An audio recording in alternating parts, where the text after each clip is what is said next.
All right. Well, this week we'll probably finish off with vaYiqra chapter 20. That's Leviticus. We've only got four, maybe five more verses or chapters to go till we're completely finished with this book. We'll be starting with Numbers here next. Getting closer and closer to the end of that book, aren't we? As is my custom, I'm going to back up and read my last translation from 23. It said, "And you will not live your lives according to the customs of the nations that I will send out from before you, because all these abominations they did, and it," speaking of the abomination, and vomit. If you recall, was telling you that the sages didn't like the idea of God growing up, so they kind of messed with the meaning a lot. Start say a little, but it was a lot. It really did mean it was like God saying it made me want to throw up. And that's pretty bad if you make God want to throw up. But I think that's all we need to say about that. So let's get on into verse 24. Winded one, and this is a very, very literal translation in English.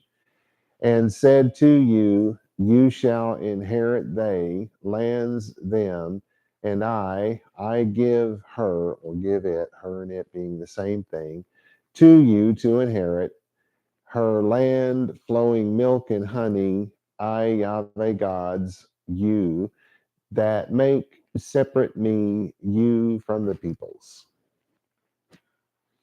So of course it's vaYomar, or vaOmar. Sorry, I thought Yomar. What? That's to say. Of course, the va sound at the vamar means and. So and said lachem to you, atem.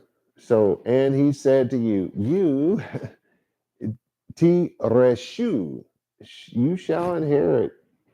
And this word for inherit is plural. It ends in the plural. You shall inherit. It's like saying it in plural. I don't think we have a way of doing that. We could say they, perhaps. You will inherit they, them, whatever. No, you're not going to inherit the people. So you got to keep this on what the inheritance is. And to inherit is to take possession of something, to occupy it. Um, they use this word of a net, because if you throw a net out over the water and then pull it in, you inherit, if you will, fish. Hopefully, that's the idea anyway. It's used for new wine from its affecting or taking possession of your head. So they only use it of someone who's drunk. But anyway, again, Hebrew is a primitive language. It doesn't mean that it's old and useless, or that the dinosaurs spoke it or anything like that. A primitive language is a simple language. So in a primitive language, you take one word and use it for many things. Where in our English language, we are not a primitive language. We have a word for everything, right? So that's the difference, and why one word can be used for so many different things. All right, then we have et, which is a pointer, ad matan. Uh,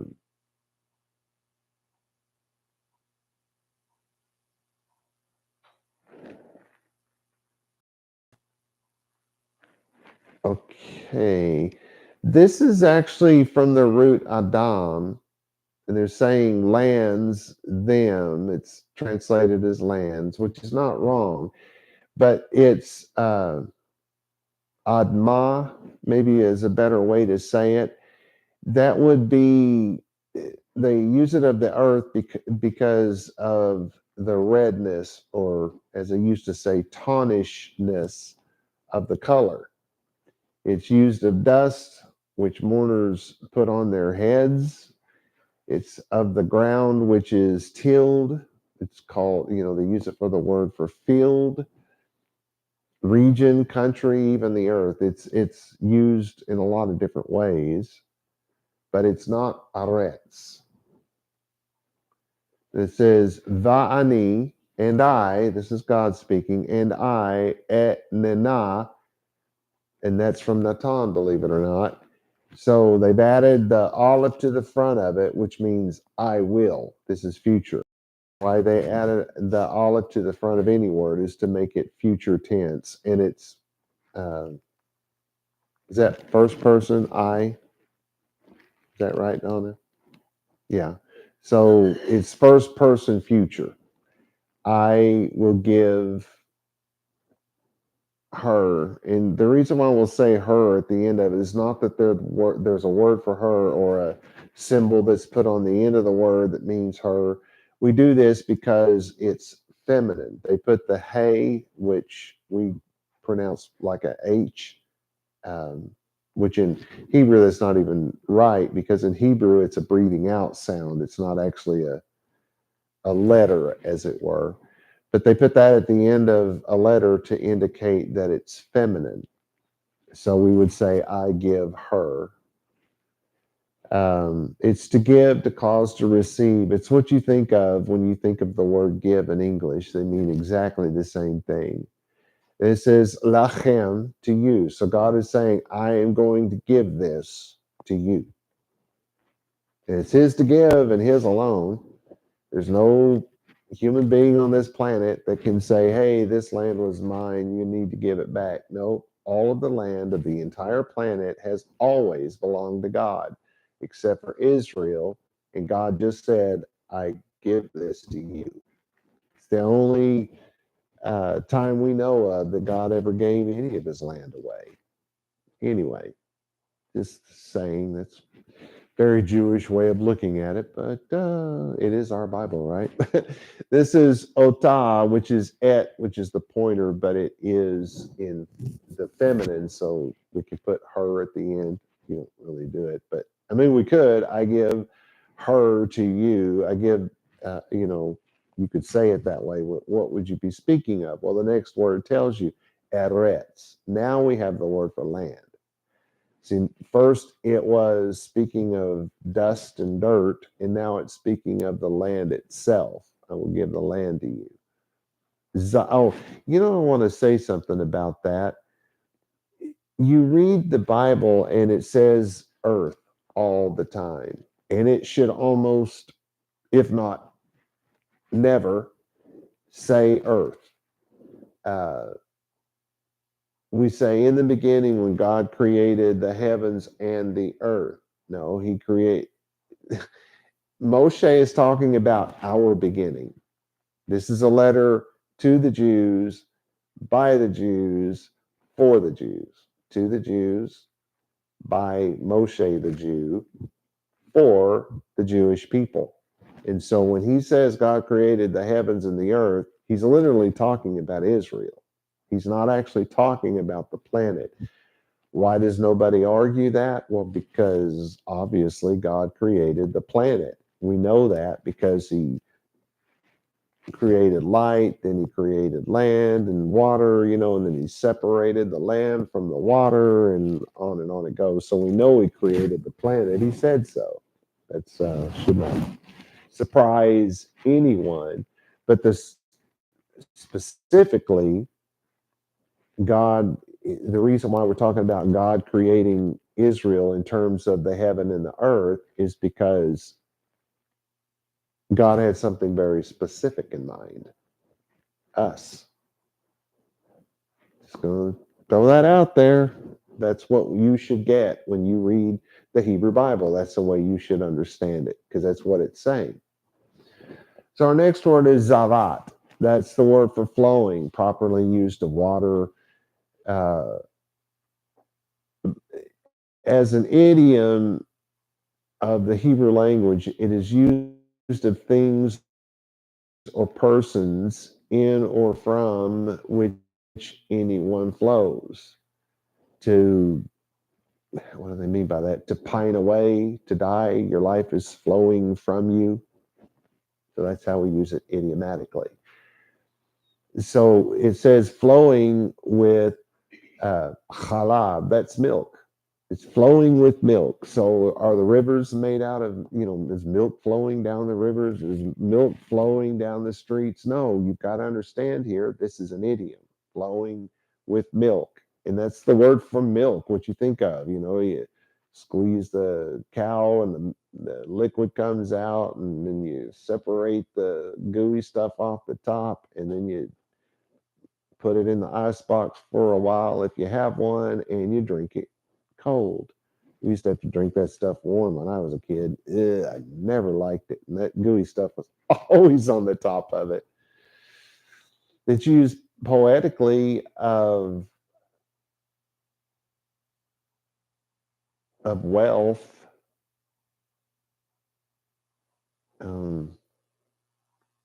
Like in this particular instance, flowing, flowing, being idiomatic, milk, wealth. And then it says udavash, and honey.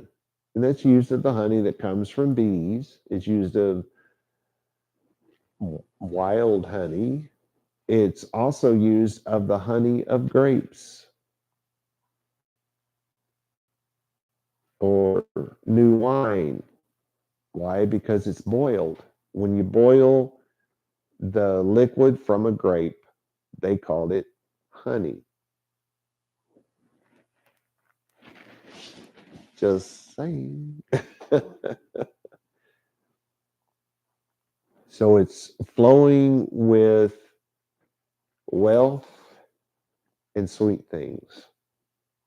If it had been translated that way, people might have understood the idiom a little bit better, because that would be closer to what the idiom actually means. And then it says, Ani Yahweh Elohechem. So I am Yahweh, your God.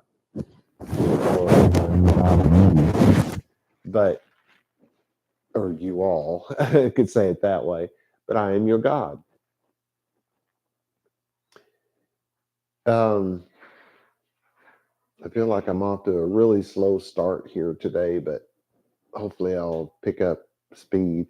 I'm about half frozen. It's like, I don't know what, 68 degrees in here. Ooh. I'm from Austin. I'm not used to this. Yeah, the heaters.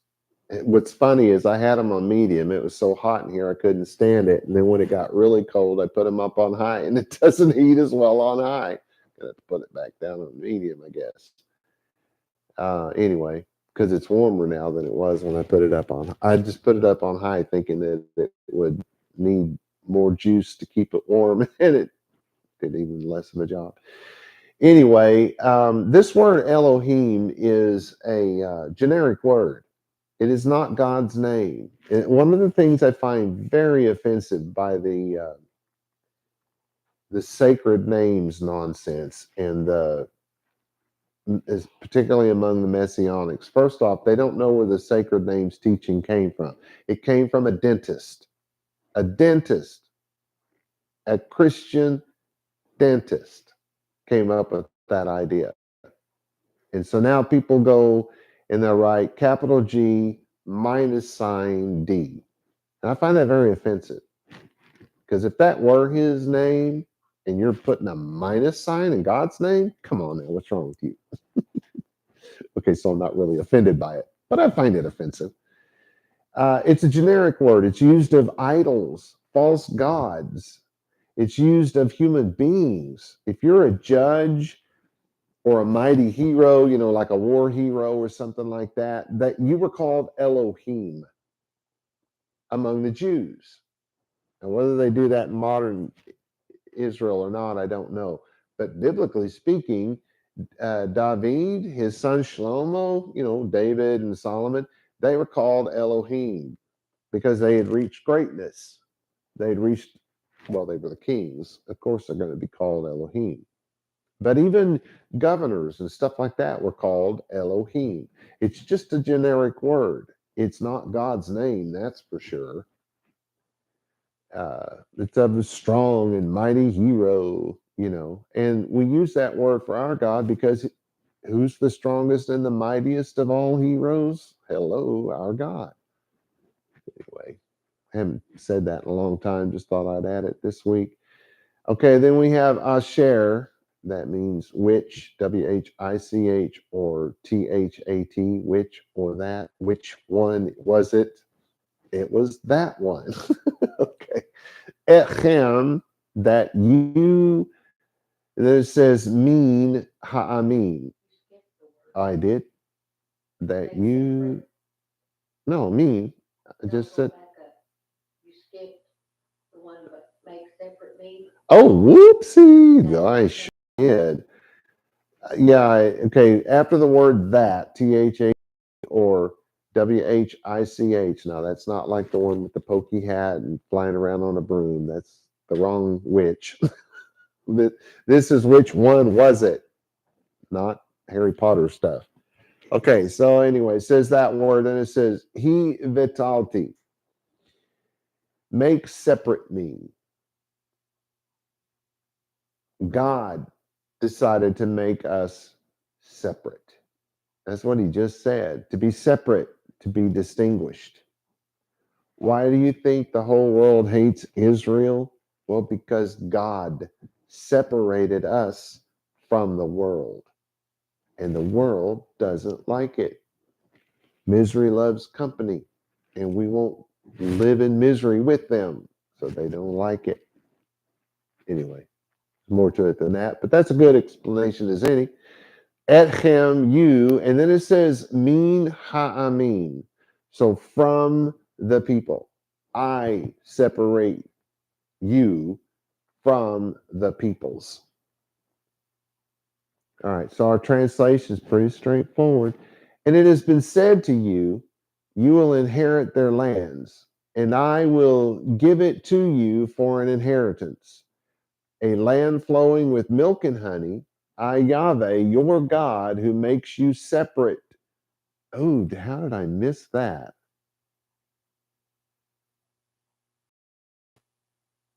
That word says make separate me. No, I got that. I'm talking about the that's a bad translation because I said separate to me. Where how I missed that Lamed? Well, there wasn't one. That's how I missed it. I got happy with my translation there. So I make you separate from all the people. Where did I get to me?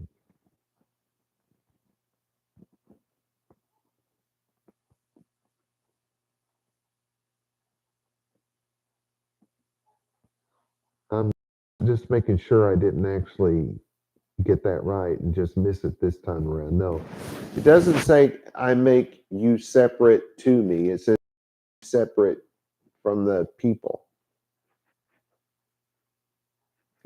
all the other peoples, because it is in plural. Am is in singular, amim is in plural. So I separate you from the rest of the world. This idiom on the using of the meaning of milk and honey, of the wealth and the sweetness, that is used in Exodus 3:8, 3:17, 13:5, 33:3. It's used a number of times. So if you want to look it up and see if you can get a better understanding, grab you a Jacinius, find that number, and look at those scriptures and see how it was used in those other scriptures. That was an idiom. So, I guess I didn't read it that way with the idiom. And it has been said to you, you will inherit their lands, and I will give it to you for an inheritance, a land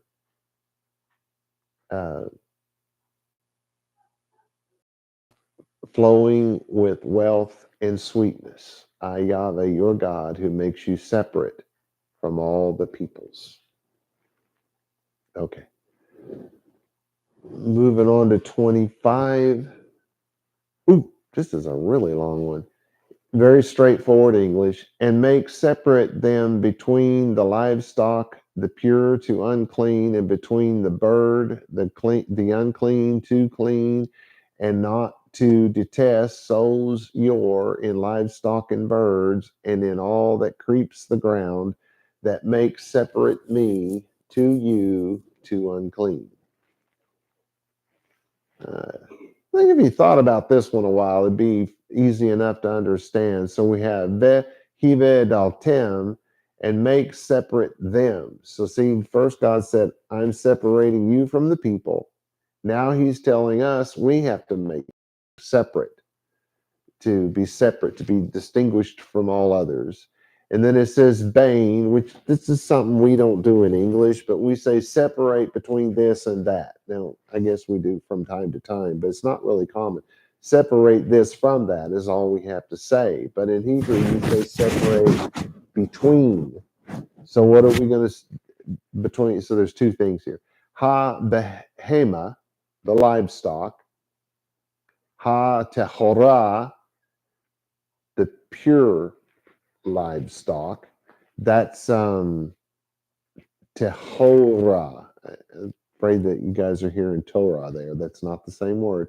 Tehorah, right? Here it's a different word. And this is the idea of pureness, cleanliness. It's the opposite of being filthy. It's said of your garments being clean, unmixed with, you don't mix cotton with wool, if you remember that rule,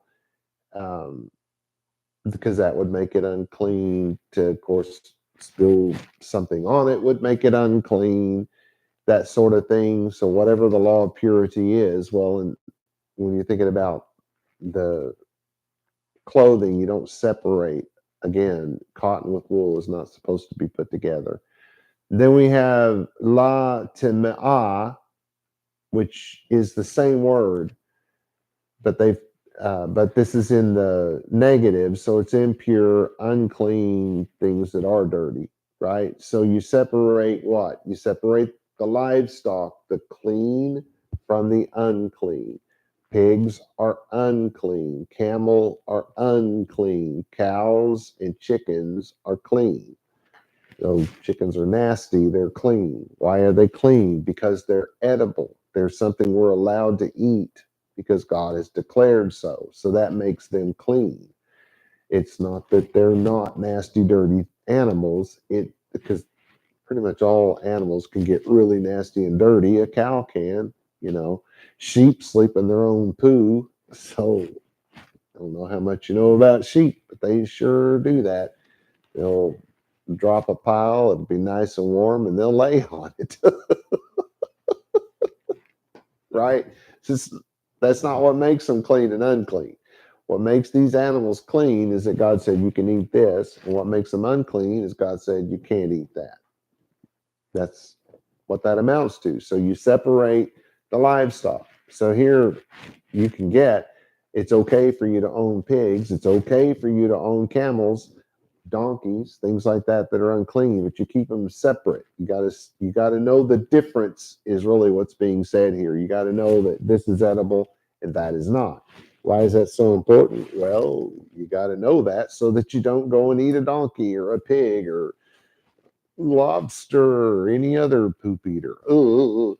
Anyway, so we have to unclean. This is uvain, and between ha'of, that's the birds, oaf being bird. And it's really the word that means wing, but you can see why they would call a bird a wing anyway.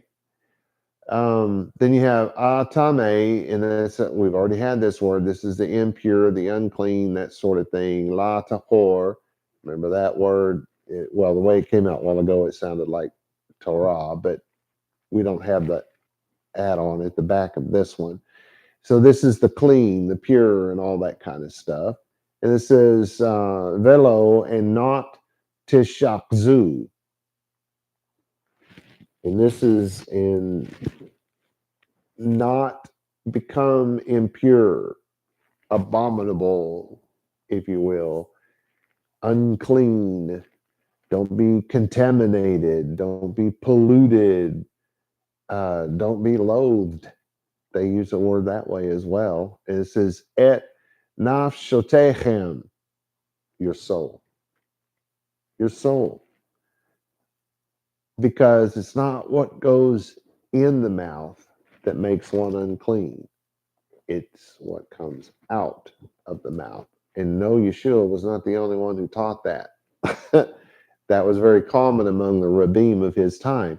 So the idea here is that if you eat these unclean animals, it makes you unclean all the way down to the soul. Why? Because God told you not to do it. That means something ain't right deep down inside you, that knowing that you're not supposed to eat pig and shrimp and all of that, that you do it anyway. So instead of saying, hey, you become unclean, go take a bath. No, he's saying you're basically detestable all the way down to your soul. This is ba behema, and so in or with the livestock, uva oaf and the birds, uva chol and in all asher tirmos, all that creeps, everything that crawls. The proper term for the motion of smaller animals which creep upon the ground, both those which have 4 or more feet, as mice, lizards, crabs, etc. But it's used as well of the cows and that kind of stuff, but it's more commonly thought of with the small ones, is why they translate it creeps in English. Ha-adamah, now we're back to that word for ground, dirt, dust, all that creep on the dirt. Asher he vitalti, make separate me. So God's saying, I've made this distinction. I've made this separation, right? Lachem, for you, le tame, so that you'll be clean. All right. So our translation is pretty simple. And make a separation between the clean and unclean livestock, between the clean and unclean birds, so that you do not make your souls unclean with the livestock and the birds and with everything that creeps on the ground. In this, I make you separate to me from the unclean. So first, he's making us a separate people. Then he's asking us to keep separate the clean from the unclean. Everything, the animals, the birds, the creepy things, creeping things. And why does he want us to do that? Because that's part of what that's separating us. That's part of what makes us separate from everyone else. Okay, we'll look at verse 26. And be you to me holies, for holy I, Yahweh, and I will divide you from the peoples to become to me. So, viatem, and that's, you read in the English Bible, it will be, and it came to pass. This is the word that gets translated that way in English. It's to be, to exist. To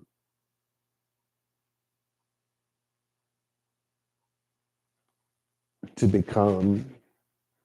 That's why it says it will be. The primary notion is of existence, which comes from that of living, applied to breathing, blowing, which is partly to the meaning of breathing after, desiring, rushing headlong, and partly to that of living and existing. Oh, sorry, I'm having a really bad cramp in my foot all of a sudden. So it will be that it says, Li, to me. Remember, this is God speaking. It will be to me. Kadoshim. Kadoshim. That's from Kadosh, Kodesh, pure, clean, free from defilement of crimes, defilement of the Torah. That's what they mean by that. Free from impurity, free from being abhorrent.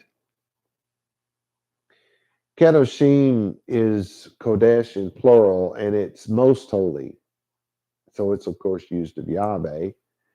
It's used of the messengers of Yahweh. It says, Jasenius said here, worshipers, those who live according to the Torah, the saints, the Hasidim. Used especially of the Hebrews. How about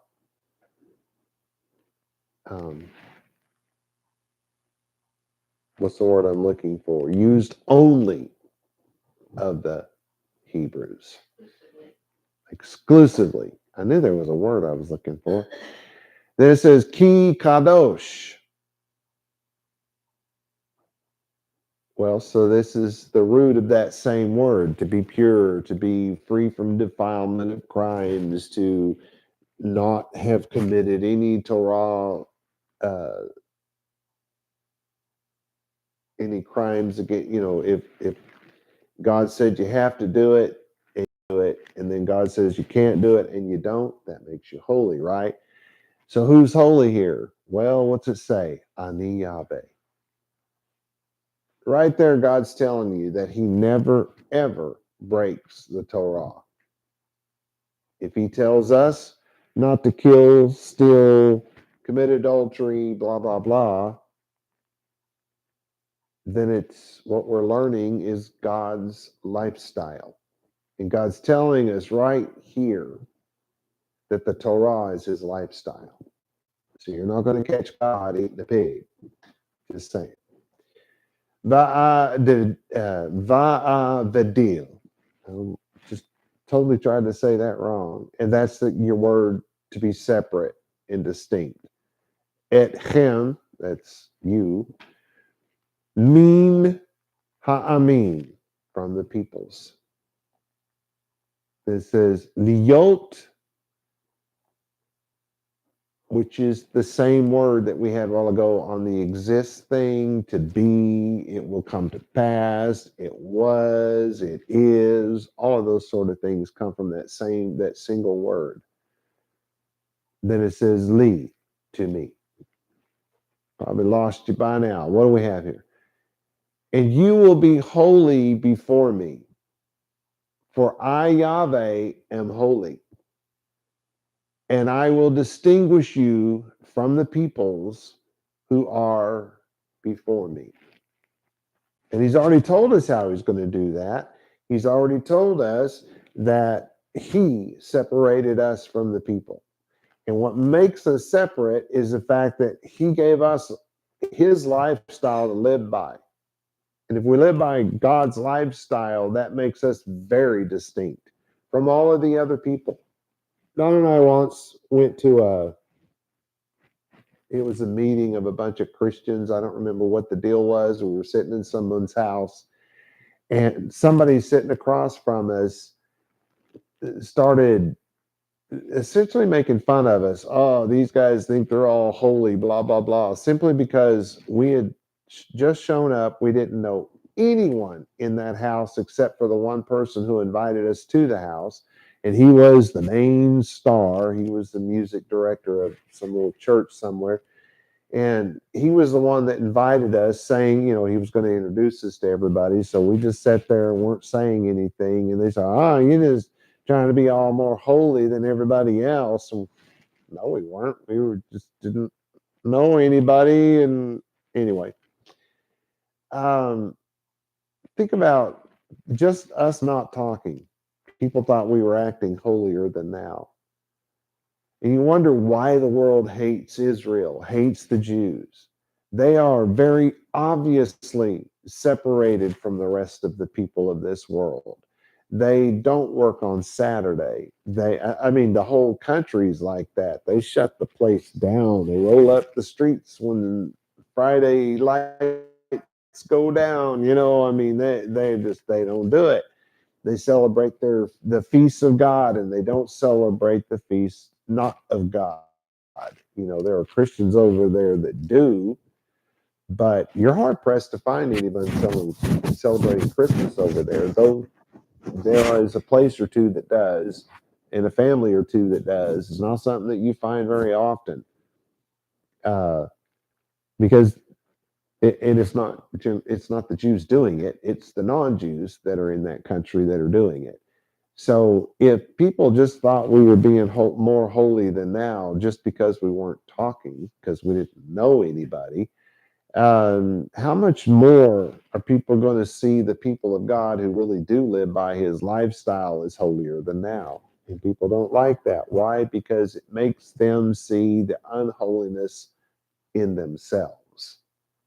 That's my theory. All right, so we made it up to the last verse of this chapter, verse 27.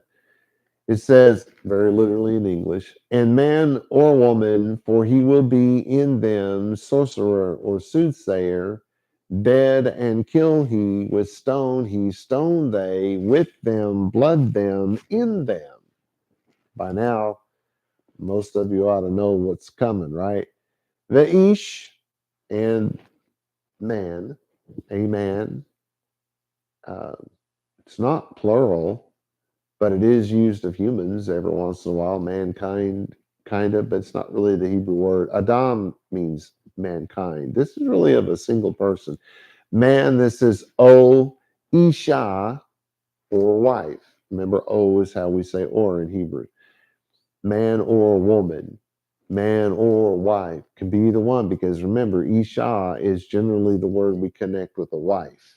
Doesn't have to be, can be a single woman, but it has to be a woman of marrying age, which at the very minimum, age is going to be around 18. Generally, over history, it's been closer to 20 and up. No, the Jews did not marry off their daughters when they were 10, 11, and 12. They have never done that. There are people who did in the Middle East, but the Jews were not among them. You can betroth your daughter the day she's born, and she is legally married, at least considered legally married. She's not living with her husband. They don't see each other. They don't talk to each other. They don't get to know each other. They don't shake hands, hug or kiss. None of that happens during betrothal. No matter what the age is, that doesn't happen. Betrothal is what we would call a promise. There was a time in our country when guys would get their girlfriend a promise ring, basically promising to ask her to be his wife at some point in the future. And that's kind of what this is, except that when this promise was made, it was legal. It was legally binding.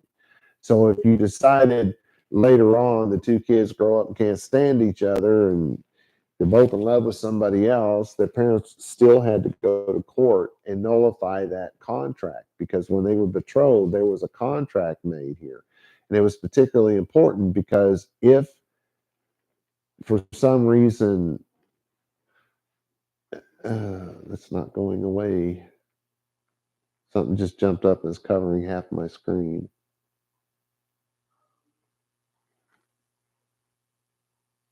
Usually when I click on the thingy here, it goes away, but it's not doing that. My option is see more. There's no option to see less.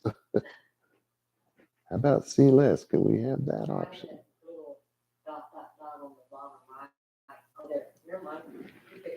Okay, I don't know what I did to fix it, but anyway, it finally went away.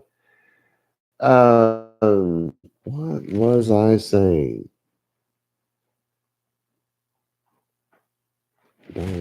I don't remember what I was saying. So anyway, the betrothal thing, it was legal. It was a legally binding contract. Oh, that's what I was going to say. So if someone wanted to snatch up a certain daughter, say it's the daughter of a governor or a king or something like that, and they want their son to marry this girl when the kids grow up, they'll betroth this girl at a very early age. Well, then they grow up and maybe the there's a new king and the daughter's no longer the daughter of the current king, and maybe the man wants his son to marry the daughter of the current king. Well, now they have to go to court and get a divorce. Or if it's the other way around and the son was going to be king, but for whatever reason he got usurped and somebody else became the king, and now they don't want their daughter to marry that guy, you got to go to court. Why? Because when a girl was betrothed, she became the financial responsibility of the boy she was betrothed to. So that boy's parents had to send food and money to raise that child, to have her parents were the ones raising her, not them, but they were responsible for her financial. And so if you went through a divorce, there was going to be some, hey, wait a minute, we paid for her education. We want that money back if she's not going to marry our son. So yeah, that's why they call it, it's a divorce. It's a separation like a divorce. There is a legal problem here, and it has to go before judges. Okay, anyway, so it's where that idea gets mixed into, oh, they're marrying their daughters off when they're 10 years old or 9 years. No, the Jews did not do that. Okay, so then we have ki yiye. Now, this is the root of that word, and it becomes, it is, it was, it will be. They're all from the same word, yiye. And of course, that's the word being used here. Then it's vahem. So if it is in them, well, who's the them? Ov. O-V. Ov is how you pronounce it.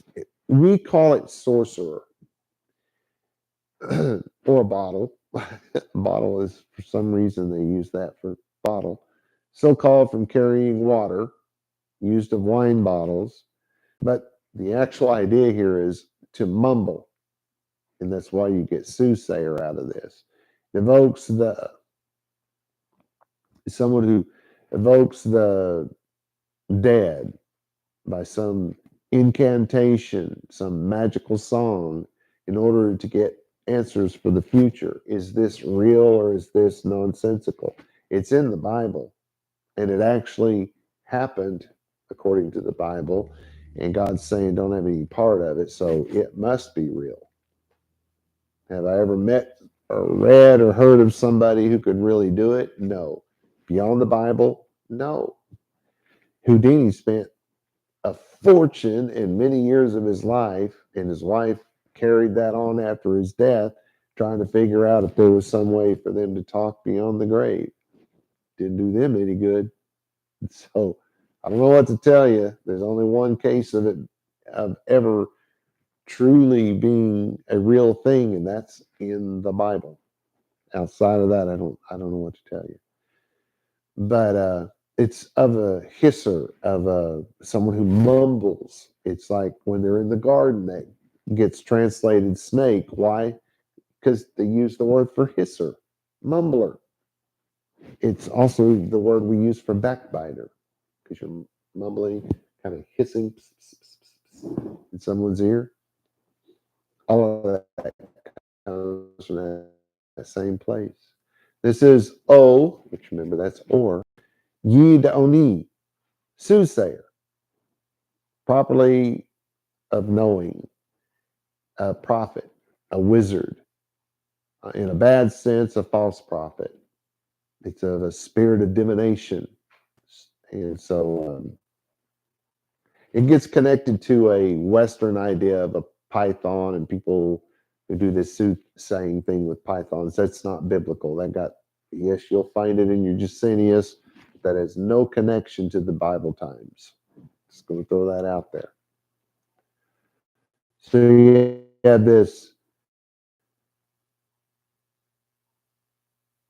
Did I say soothsayer for the last one? Sorcerer. Sorcerer and soothsayer. Honestly, these are probably not the right English words. You would be more, I think, in line to say a gossiper and what do we call that? Snake oil. Who are the people who sold snake oils? Dog. Snake oil salesman. I don't know.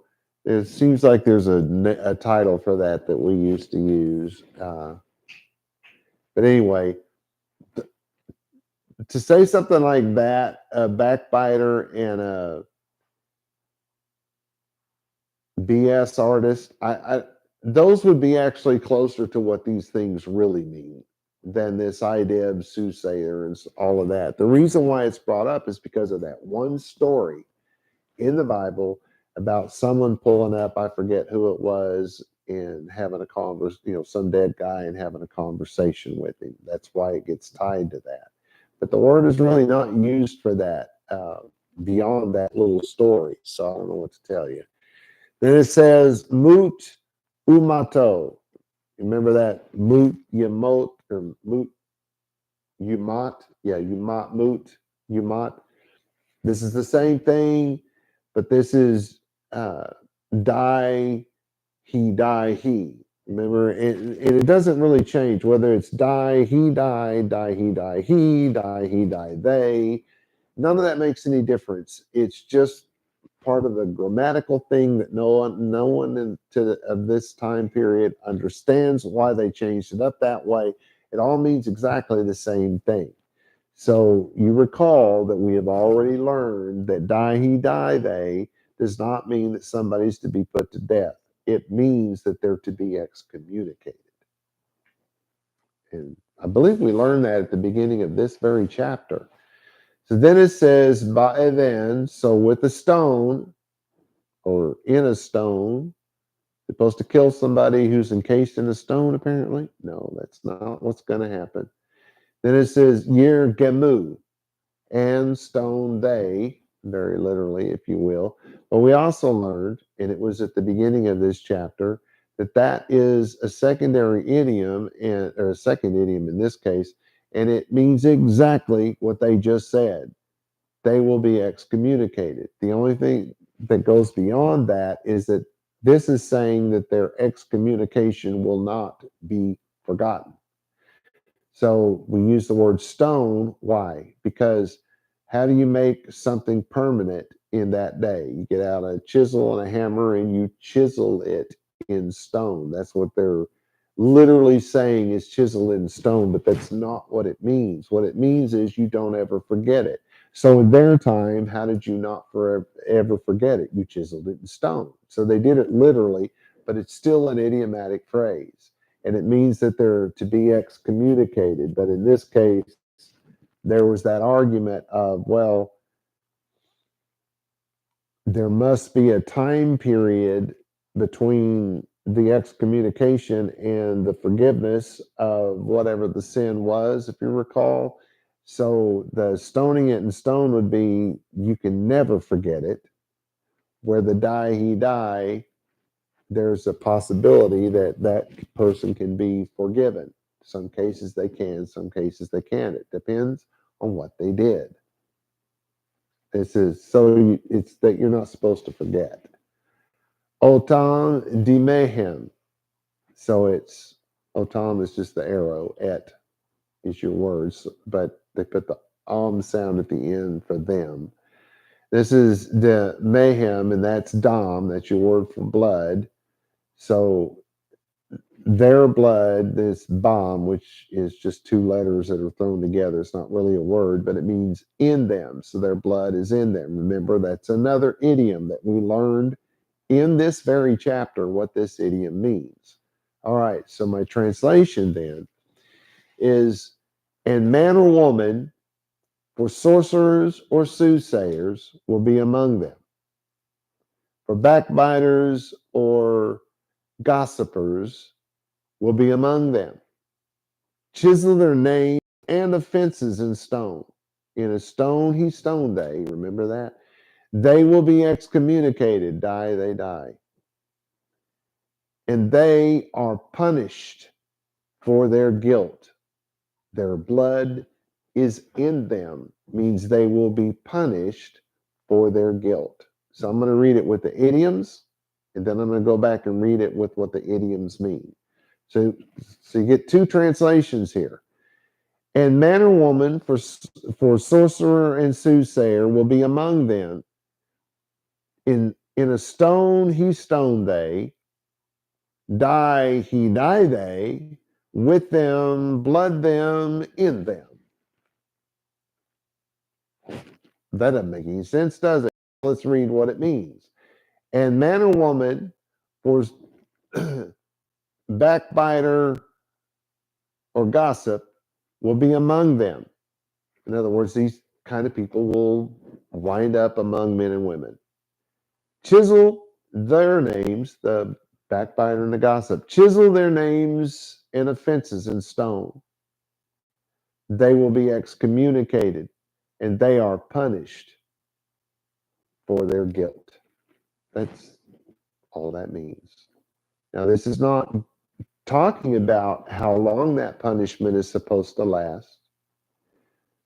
It is excommunication.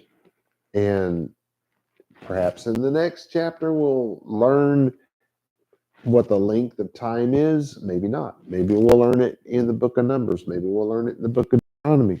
I don't know. But we'll find out. Actually, I know it's not the next chapter.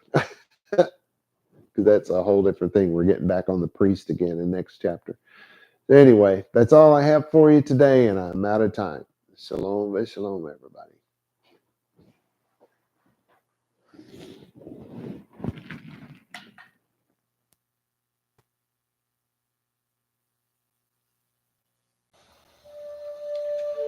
The blessing, vaYiqra. Yevarecha Yahweh v'yish merecha. Ya'er Yahweh panai v'lecha v'hunecha. Yisa Yahweh panai v'lecha v'yasim lecha shalom. And in English, may Yahweh cause you to lie down so that you may rest. May he touch and caress you, prepare you for what is ahead. May he watch over you. May he keep you from harm. May he cause goodness to grow in you and take away the bad. May he arrange your life and cause you to flourish. May he cheer you up and gladden your heart. May he cause his light to shine through you. May he show you tenderness and favor and love in his presence. May he show you kindness and be delicate towards you. May he show you his generosity, mercy, compassion, and desire for you as it comes forth from the depths of his soul. May he lift you out of your pit and deliver you from the things that hold you prisoner. May he draw you to his chest and cast his eyes on yours. May he show you his love and desire for you as he cradles you in his arms. May he bear your punishment and pardon you of your sin. May he take you for his bride. May he establish a foundation in you. May he place his name on your heart and mind and make your body his temple. May you be his treasure. May you always be on his mind. May he draw you near and comfort you when you are afraid. May he assure you there is nothing to fear because he is with you. May you and all that concerns you be at peace because he is your friend. Amen.